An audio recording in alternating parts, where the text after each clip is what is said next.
हज़रत अय्यूब अलैहिस्सलाम जो अल्लाह कुरान में ज़िक्र फरमायो व अय्यूब इज़ नादा रब्बहु अन्नी मस्सनियल दुर्रु व अंत अरहमुर राहिमीन।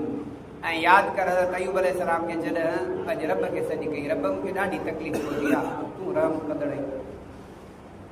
शैतान आयत छो नाज़िल थी? शैतान अलाह खे अर्ज़ कयो त अय्यूब खे माल मिल्कियत औलाद बादशाहत ॾींदी तॾहिं तूं तुंहिंजी इबादत करे, इहे खसीस त तोखां फिरी वेंदी।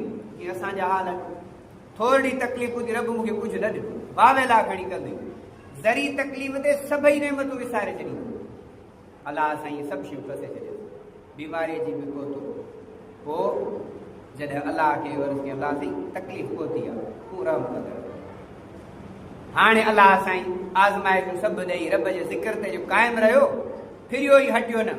अलाह जी फरमाइश हाज़ा मुख़्तसरुन वाहिदुन व शराब, चई हाणे पंहिंजो पेर इन पथर ते हण, पोइ छा थींदो? हितां पाणी बि निकिरंदो चश्मे जो, थधो फर्स्ट क्लास, वेंझ बि सही, पाणी पी बि सही।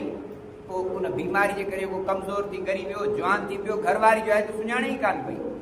त हे को अय्यूब अलैहिस्सलाम, सवाइ घरवारी ॿिया सभु साथ छॾे विया।